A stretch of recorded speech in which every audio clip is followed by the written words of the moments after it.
JG Ballard, more than any other writer that I read and enjoy, you seem to me to invent worlds in your books. Where does all this stuff come from?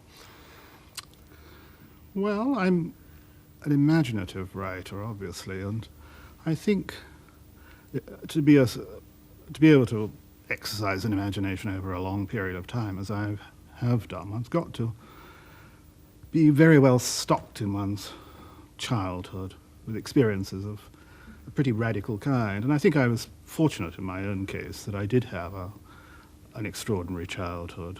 I think if my parents had decided, say, not to go out to China in 1929, and I'd been born in a suburb of Manchester, I might never have become a writer at all. It's very hard to say. But I think in my own case, the very strange and exhilarating, and in some ways very cruel world that Shanghai was, fed my imagination. I'd like to come back to that later and ask you, since you live in this world, what sort of world do you think we live in? I mean, how is it different from the world in which a 19th century writer wrote in? Well, I think the main difference is, of course, that we have firstly a communications landscape, what I call a media landscape, dominated by television, the international press, by film,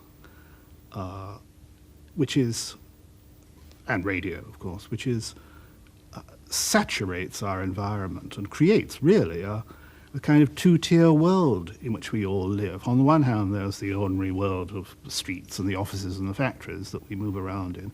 But then there's above this, there's this global umbrella which has now sealed itself around the planet and virtually created a secondary reality.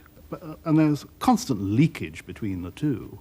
I mean, I could almost say that the media landscape of the present day is a sort of a map in search of a territory. I mean, the great television companies of the world, great news organizations, are constantly hunting about, trying to find something in ordinary, everyday reality which will match their expectations. And they tend to latch on to great disasters or confrontations of any kind and magnify them enormously, whether it's... How do you use this secondary world in your books? Do you describe it, or are you predicting changes in it, or are you using it as your subject matter in some way?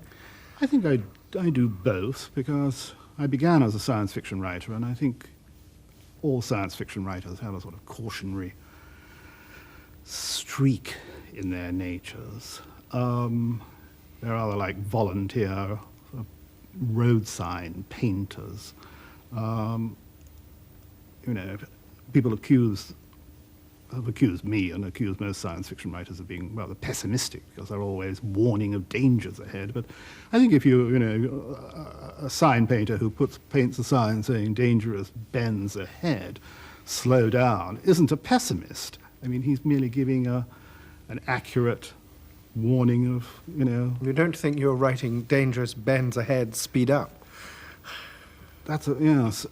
Of course, I am, actually, in some of my books. I mean, paradoxically, Crash is a dangerous bends ahead, speed up book.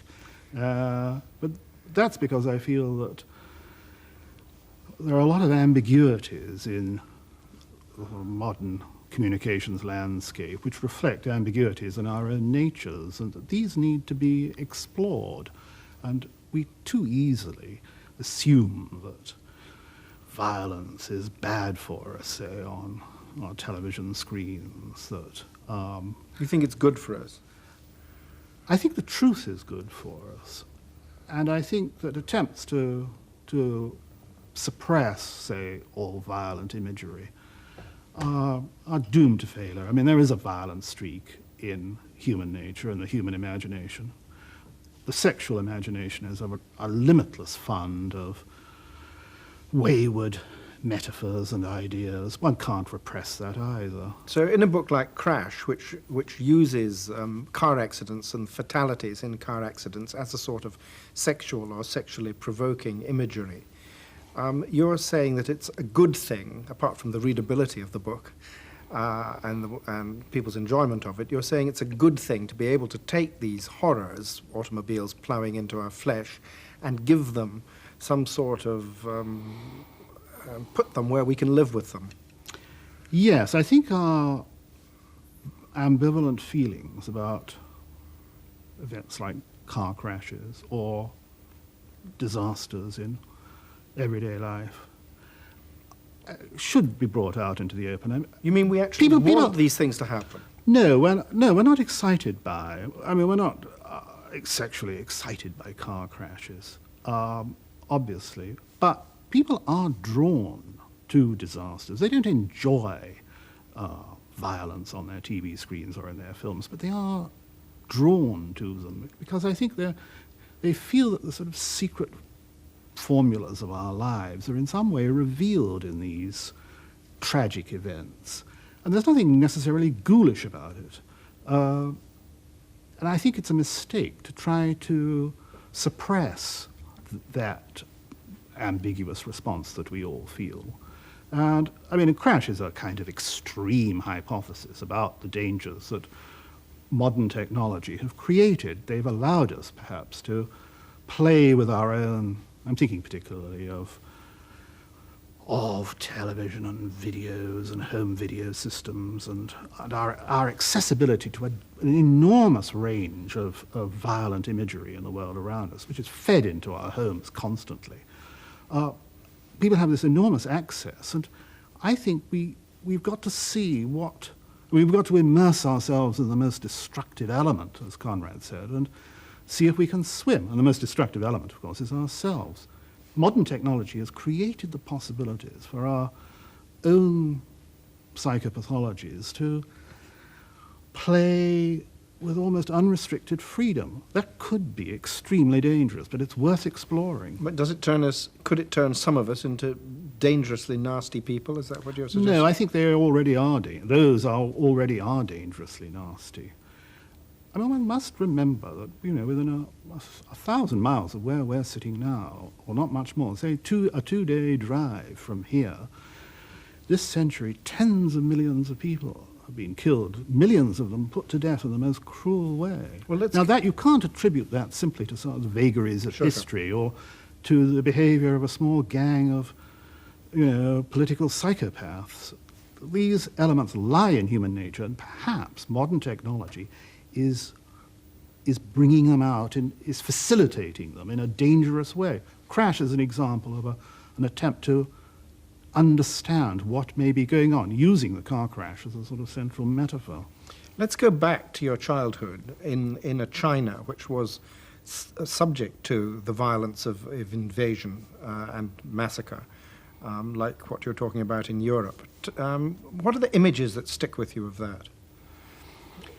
Well, from a very early age, I was born in 1930.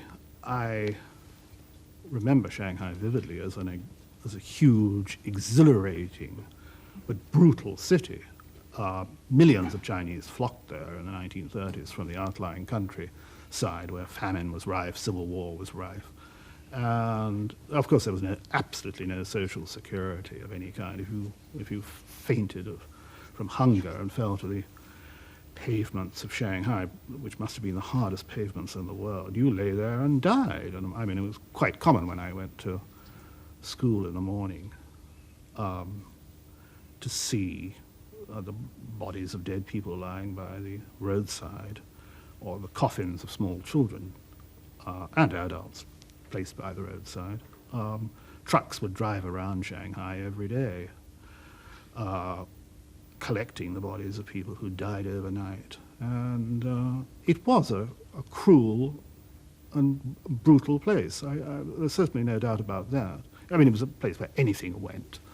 At the same time, it had the tremendous freedom for the imagination to soar. And I was amazed by the ingenuity and brilliance of the Chinese and all the sort of fantastic advertising displays they put on, processions and all the rest of it. In this vast landscape, did your parents loom large, or were they hardly there? Um, Were you They much had on a- your own? yes, I was on my own. My sister was 7 years younger than me, so to all intents and purposes, for a long while I was an only child. My parents had a very busy social life. I won't say I never saw them, that's not true. I remember my mother regularly helping me almost every day with my homework and so on. I probably didn't see as much of my father as I did of her, but Did you feel on your own? I was on my own a lot. Though, I mean, alone with in a house with about 9 servants, with constant fear of kidnapping. So I was never allowed officially to go out by myself. So in fact, I would pretend to go and visit a friend round the corner and then set off on my bike. And at the age of about 8 or 9, pedal all over Shanghai. And I'm amazed that I'm still here. I would never have allowed my own children to ride around Shepperton in that way. But I mean, I wasn't a solitary child. Sort of, What were your first impressions of England when you came here? it was quite a shock actually, because I'd been shock. I don't think I've fully recovered from. I'd been brought up to think of England as a land of rolling meadows and village greens, and occupied almost entirely by a middle class living in, only slightly scaled down versions of Hampton Court Palace. And I arrived here and found this small, grey, tired little island, very dark, where it drizzled perpetually, full of working class people whom I'd never met before, who were very badly treated, poorly housed and poorly educated, and with a comparatively small middle class who really had lost their confidence, I think, and yet defended themselves behind a labyrinth of social codes and practices that you needed to be a skilled anthropologist to decipher. And You were seeing England as a foreigner, as a yes, visitor. I in was, fact. for a long while. And I think that, particularly when I realized that I would never go back to China, because in 1949, only 3 years later, Mao and the communists took over the country, and the curtain came down for about 30 years. I realized I had to make a new life in this strange, complicated realm. And but I've always remained a bit of an outsider. There's no question about that. You read medicine at Cambridge University. Why did you choose medicine? I wanted to become a psychiatrist, which was a bit of an adolescent ambition, which of course many psychiatrists fulfill. I think it was a case of sort of physician cure thyself. But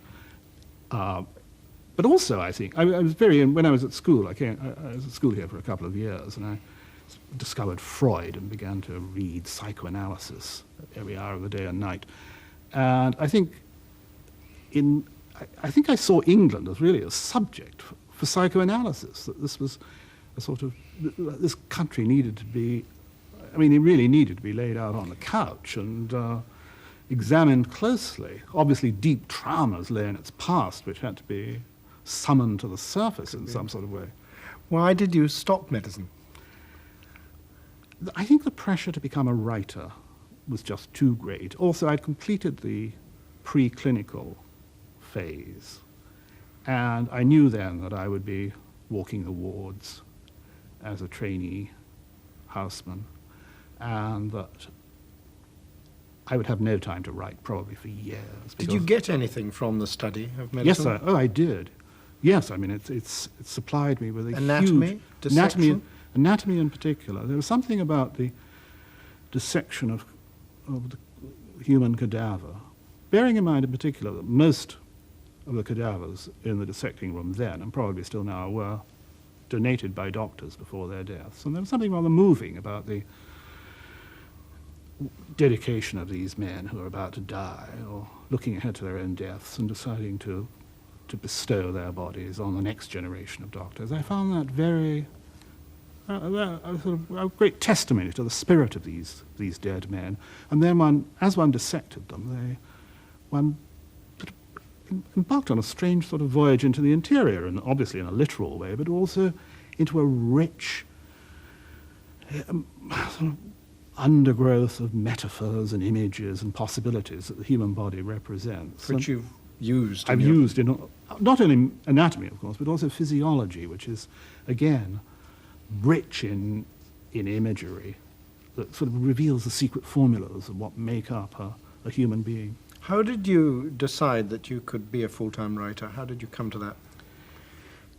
That happened later on. It wasn't until I was about 30 and I'd been writing short stories for 4 or 5 years, which I fortunately was able to do as a science fiction writer, because there was a limitless demand by the magazines. And I published my first novel, The Drowned World, which had a small success, and I knew this was the time to make the break. You better go back a bit before that and tell me why you decided to write science fiction. Well, I started writing in I think the late 50s, in about 1956, 57, and by then I was aware of the enormous changes that were coming over England and Western Europe. The blueprint for the societies, for the world which we inhabit now, was being laid down in the world of consumer goods, of package holidays, jet travel, high-rises, motorways, computers. There were the first hints of space travel was around the corner.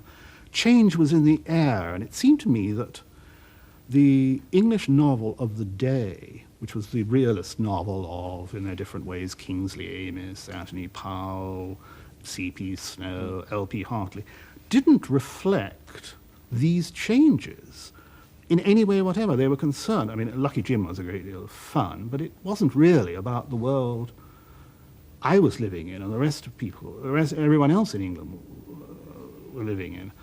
It was a rather provincial little world. And that was true of so much of English realistic fiction. I wanted a larger sort of continent that I could begin to, set foot on. And particularly as these changes that I saw Take the novel around out of England and out of this time and place. Yes, but more of it wasn't just England, but the fact, because England was changing, and it was being changed to a large extent by science and technology. First motorways, the first TV, of course. This was a vital ingredient in change. It was being changed by science and technology, which were completely absent from the work of almost all English novelists of the day. Was there anything... Whereas science fiction, here was this sort of untouched continent of possibilities, which itself by then had become rather provincial and was desperately in need of renewal. So I thought, here goes. What about surrealism? Where did you bump into that? Again, I think when I was at school in England, I was lucky that the school I went to was in Cambridge itself. So I was able to go to art galleries there, and I think I began to see in the late 40s, before I went to the university itself, exhibitions of paintings by the surrealists, and they tapped something that been very, very important in my imagination, because in many ways I am, I suppose, a surrealist writer. They showed how the imagination could remake the world, and remake it, moreover, in a way which revealed its secret nature. And I think surrealist painters, Dali, whom I've always admired, Ernst and Magritte and the others, reminded me too, in a curious way, of my childhood in Shanghai. That Shanghai was, in many ways, a surrealist city, and that science fiction, which had close affinities with surrealism, was a way in which I could use the techniques of surrealism to remake the landscape of 1950s and 1960s England into something that, in a way, resembled the Shanghai I'd left behind. The landscapes you invent seem to me to be very powerful and very imaginative indeed.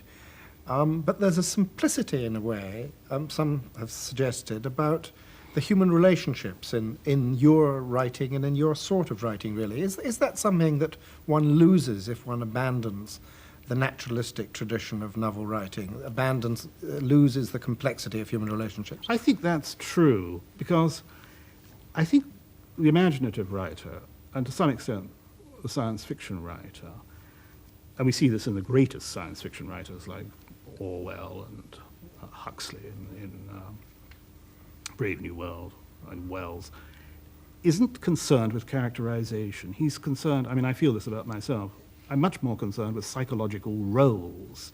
The people who appear in my fiction have an affinity with the sort of people you find in case histories. You know, I mean, Mrs. F got onto a train in Guildford and found she was sitting in the carriage next to God, and God told her to go out and sweep the streets of Guildford. The following day she bought a broom. This is a case history. Now, what is important is this psychological phenomenon of this woman, not, what her tastes in petit fours are, or what she's all her little relationships with her cousins and her aunts. Right. What feeds your imagination now? What do you read? I'm afraid mostly non-fiction. What sort of non-fiction? Well, by coincidence, I've just finished Peter Gay's biography of Freud, a remarkable work. I'm now reading another biography of Lotte Lenya, and a book by the chief stylist of Mercedes-Benz on the psychology of automobile design. So I'm a bit of a magpie, but I think pretty well everything is grist to my mill. Do you get information from printouts and Yes. journals and do you read railway timetables? Not as many, sadly, as I used to. An old friend of mine, Dr. Christopher Evans at the National Physical Laboratory, until his death, literally sent me every week the contents of his waste paper basket, which I devoured. It was full of pharmaceutical company handouts, specialist journals, extraordinary material, which most science fiction writers, never have access to. And access is a big problem. One just isn't. There's this paradox of a world in which modern communications have triumphed. I mean, data move around the globe at the speed of an electron, and yet one has access to less and less. I've known writers who complained to me that we would all be swamped under great piles of paper information. You seem to rather welcome the prospect and wish there was no limit to what you could know. Yes, I do. I mean, I'd love to know everything that I could. I would like to have the equivalent of a ticker tape. I dare say one day this will happen. Spilling out information of every kind, the latest automobile varnishes, what everybody the 747 on the way to Miami had for breakfast, the program for the Royal Opera House for the next 10 years, everything, because this stimulates the imagination, and it's an age of information. Is it an age of space? Is it a space age? Are we living in a space age? Sadly, I think the space age has ended. Why do you think that? Well, I think I remember hearing in 1957 the BBC broadcast of the call sign of Sputnik 1, which was a real call to arms. I mean, it was a signal from another world. This was the future dialing itself into us. And everyone then expected, particularly when Gagarin went into space and later when the Americans landed on the moon in 1969, that the space age would run on forever. But in fact, I don't think it happened. I think public interest soon after began to wane, and I think far from lasting hundreds of years, the space age ran for less than 20, from 1957, Sputnik 1, to 1975, which was the first Apollo splashdown not to be shown on TV by the American networks because they knew the public was bored. And what even more surprising, which startled me, was that it produced no spin-off. I can remember the 1930s when all the great record-breaking attempts, the fastest plane, the fastest train, the deepest descent into the oceans, the highest balloon, all these had a tremendous gave a tremendous charge to ordinary life. I mean, the spin-off in architecture and design of domestic interiors. I mean, everything was streamlined. Even static objects like teapots were streamlined. Now, none of that happened as a consequence of the American space and Russian space programs. Now, maybe another race to Mars will start it up again. What about inner space? It sounds from what you're saying as if you think that one has a long way to go. Yes, I think so. I think that's rather a larger area and far more complicated. And is after all, where it's the inside of our heads which shape our sense of ourselves and the universe. And it's an interior that we can map every square inch of the moon or Mars, and no doubt will do, but the inside of our heads is a very different proposition. It's the role of your fiction to invent. Can you go on and on inventing in the extraordinary way that you do? I haven't. Does switching into, as you did with Empire of the Sun, into a sort of more autobiographical novel, did that provide a bit of respite? Curiously enough. Or was that invented too? No, it wasn't. I mean, it's semi-autobiographical, and by and large the picture that I describe is as accurate as I remember it, though I reshaped individual incidents, of course. But the general picture of Shanghai in the war is as I remember it, and is borne out by newsreels at the time. That was a realistic novel, but of a very heightened kind. Yes. And will there be more? I feel. Will I follow that up? Yes, I'm working now on. I think my next book will be a follow-up to Empire of the Sun, tracing what happened when I returned to England.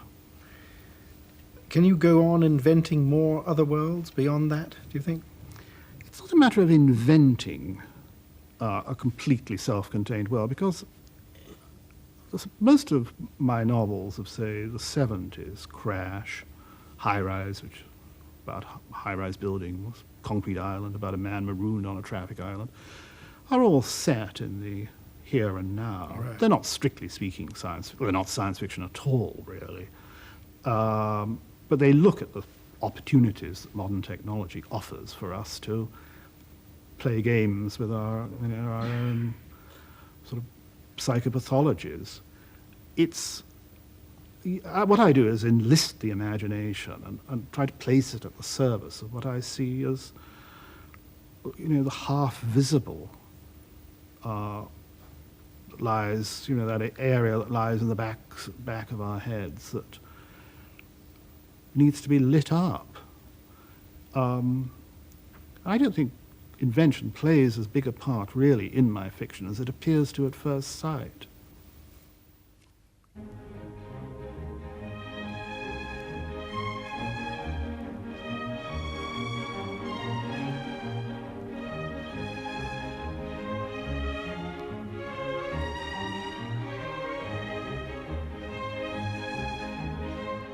Join Richard E. Grant as he travels to southern Italy, southern France and Andalusia, following in the footsteps of great writers past and present. Right around the world, all episodes streaming now on BBC iPlayer.